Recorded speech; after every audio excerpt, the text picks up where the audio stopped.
e agora você fica bem informado aqui na TV Canção Nova. Nós vamos agora ter imagens ao vivo aqui de São Paulo, onde estão os nossos estúdios. Sol com muitas nuvens e pode chover a partir da tarde. Os termômetros estão entre 19 e 29 graus. Bem, hoje nossos repórteres nos atualizam sobre como está a situação, o que está acontecendo no Brasil e no mundo nessa sexta-feira. De Belo Horizonte, um exemplo de um projeto que deu certo para mudar a vida de um jovem. De Brasília, entre outros assuntos, o Otávio Martins vai falar sobre uma decisão da Anvisa, que endurece as regras para o uso de máscaras em aeroportos. A igreja no Brasil está de luto pela morte de Dom Mauro Aparecido dos Santos, arcebispo de Cascavel, no Paraná. Ele foi mais uma vítima da Covid-19. E tem ainda a previsão do tempo. Agora a gente vai para o intervalo com imagens de Brasília. Na capital federal, um dia de sol com algumas nuvens. Chuva rápida a qualquer hora. A máxima por lá é de 28 graus.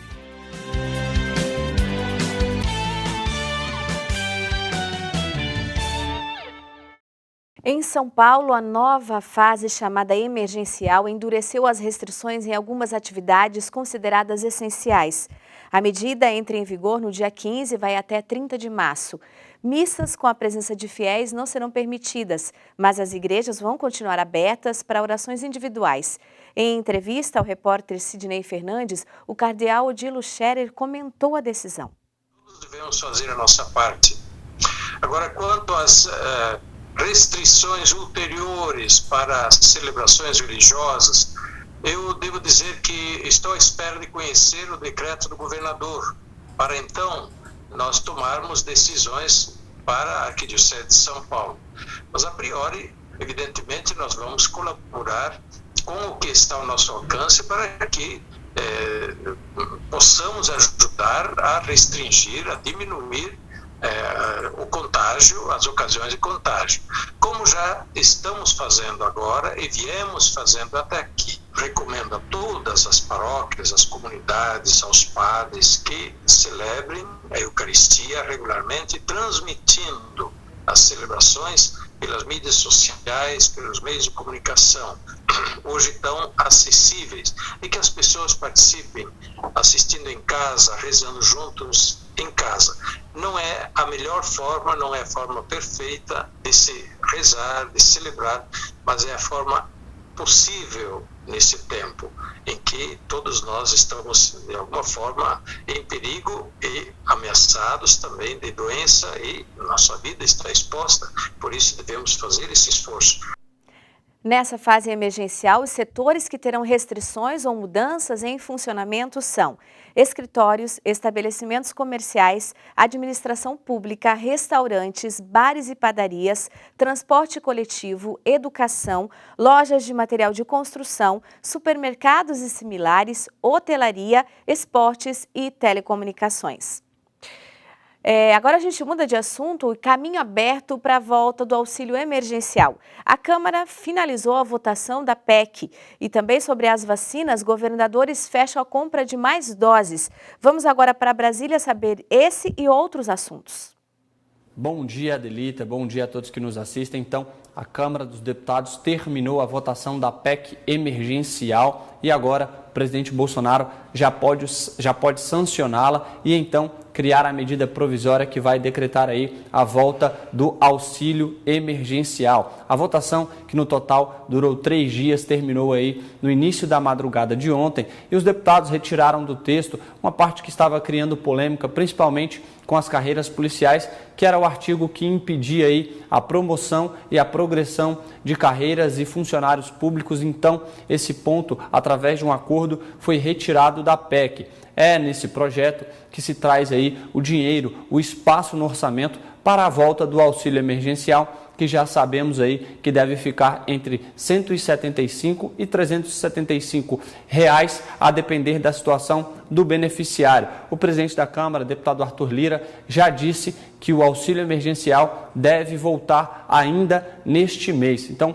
vamos aguardar que o presidente Bolsonaro sancione a medida e decrete aí por medida provisória a forma como o auxílio emergencial deve voltar. Agora, vamos falar um pouquinho sobre vacinas. O Fórum dos Governadores, aí, por meio do seu coordenador de vacinas, aí, o governador do Piauí, Wellington Dias, anunciou aí o acordo para a compra de 39 milhões de doses da Sputnik V. Esse acordo aconteceu aí em uma reunião com o laboratório União Química, com os representantes da vacina russa e também com representantes do Ministério da Saúde. A compra deve ser efetivada ainda hoje pelo Ministério da Saúde e aí essas 39 milhões de doses devem ser incorporadas aí ao Programa Nacional de Imunização contra a Covid-19. Vamos ouvir um pouquinho do que disse Wellington Dias sobre esse acordo. Por esse acordo ficou reservado 50 milhões de doses e agora com essa decisão em lei, com essa decisão da Anvisa, com essa regulamentação, nós estávamos prontos aqui para celebrar o contrato, para preservar, garantir que toda vacina seja no Fundo Nacional de Imunização.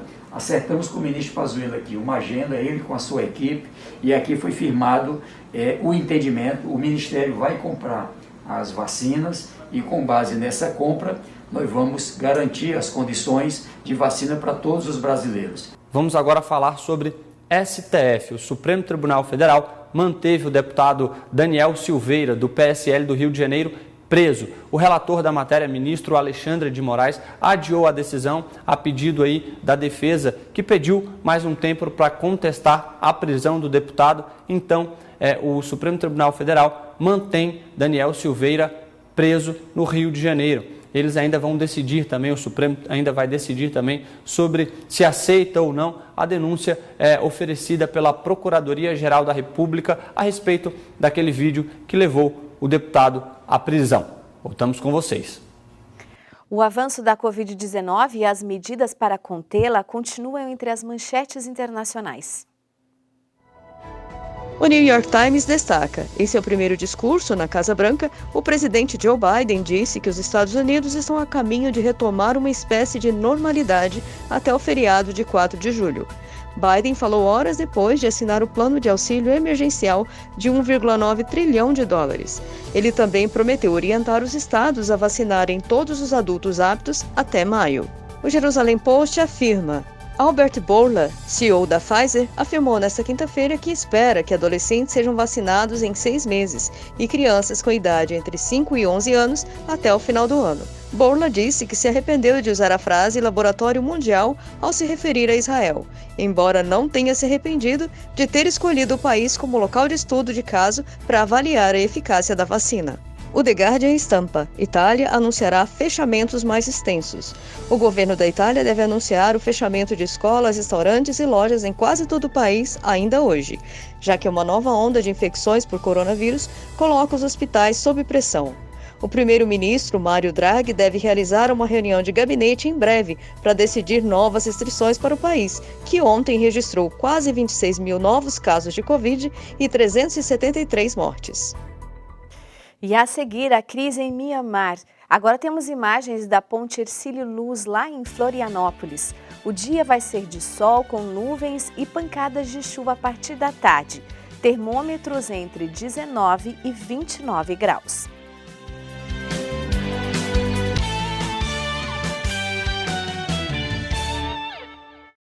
Morreu ontem Dom Mauro Aparecido dos Santos, arcebispo de Cascavel, no Paraná.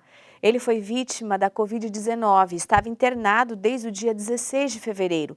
A Júlia Beck, do nosso site de notícias, traz as informações sobre o velório e sepultamento. Bom dia, Júlia. Bom dia, Adelita. Bom dia a todos. Isso mesmo, começamos nossa sexta-feira com a notícia triste do falecimento de Dom Mauro Aparecido. O bispo é o quarto da igreja no Brasil a perder a vida por causa da Covid-19. O velório começou nesta quinta-feira e uma vigília do clero de Cascavel terminou agora há pouco, às 9 horas da manhã. A missa de corpo presente está sendo realizada neste momento e o sepultamento está previsto para as 10 horas. Devido às regras sanitárias impostas pela pandemia da Covid-19, não há presença de fiéis, apenas do clero diocesano. Em Pernambuco, um memorial em homenagem às vítimas da Covid-19 será inaugurado hoje. O local recorda os muitos que, assim como Dom Mauro, faleceram em decorrência da doença. Também os profissionais de saúde serão homenageados no memorial. O evento será transmitido pelas redes sociais da Arquidiocese de Olinda e Recife a partir das 18 horas. Agora falando sobre o Papa Francisco. Ele enviou um telegrama para saudar o novo metropolita ortodoxo da Itália, o cardeal Policarpos.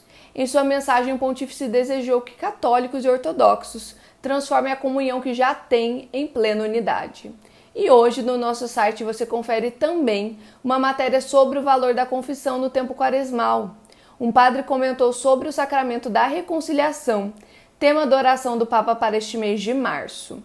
Estas e mais informações você encontra no noticias.cançãonova.com.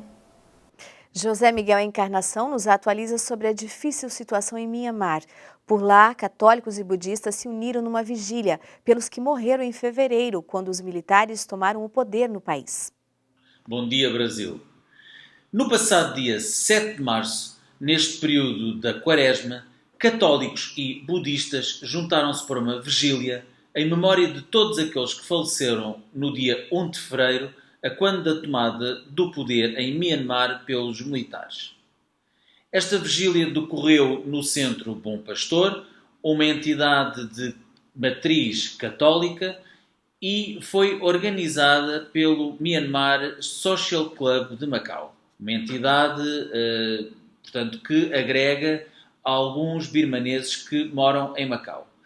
Esta vigília só foi possível porque foi realizada em propriedade privada, uma vez que o governo de Macau há dias proibiu os birmaneses de se manifestarem, dizendo que apenas os residentes de Macau podem manifestar-se e, em contrapartida, quem está em Macau apenas com visto de trabalho, o chamado Blue Card, não se pode manifestar. Daí que os birmaneses tenham recorrido à Igreja Católica e, numa propriedade privada, tenham feito esta vigília e assim não terem incorrido em penas, em terem, enfim, violado a lei em Macau.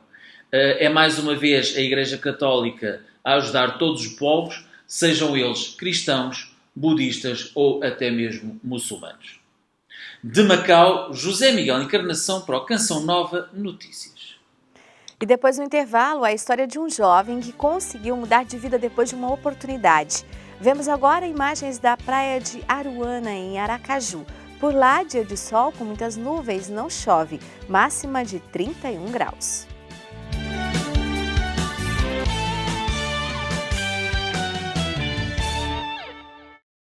Hoje chove em boa parte do país, principalmente entre a tarde e a noite. Veja agora a previsão do tempo. Hoje chove rápido no litoral de Santa Catarina e do Paraná. No restante da região sul, tempo firme. No sábado, a mesma coisa. No domingo, chove no litoral da região e no norte do Paraná. Tempo seco no oeste e sul de São Paulo. Nas outras áreas do sudeste, chuvas isoladas. No sábado, tempo firme em parte de Minas Gerais e São Paulo. Já no domingo, pode chover forte no sul de Minas e tem chuva rápida no Espírito Santo e no Rio de Janeiro. No centro-oeste, faz sol no Mato Grosso do Sul. No restante da região, chove à tarde. No sábado, a previsão se repete. No domingo, chove no norte de Mato Grosso. No norte, chove no centro-sul do Amazonas, centro-norte de Roraima e grande parte do Pará. Nas demais áreas, chove à tarde. No sábado, chove em grande parte do Amazonas, em Roraima, Tocantins e Pará. Já no domingo, chove no norte de Roraima, Pará e grande parte do Amazonas. Faz sol no sul e leste da Bahia, em Sergipe, interior de Alagoas e Pernambuco. Chove rápido na Paraíba, Rio Grande do Norte e no Ceará. No sábado, tem chuva rápida no Ceará, Rio Grande do Norte, Paraíba e litoral da Bahia.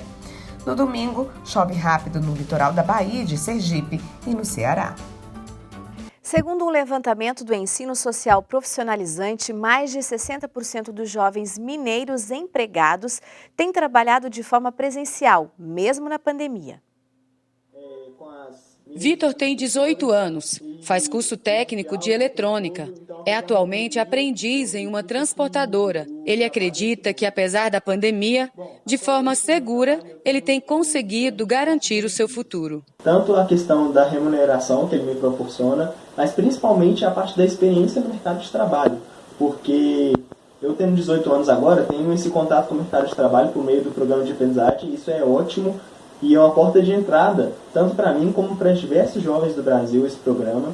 E me proporciona ter esse conhecimento com o mercado de trabalho e saber lidar mais nas relações profissionais. Bianca tem 19 anos, cursa psicologia.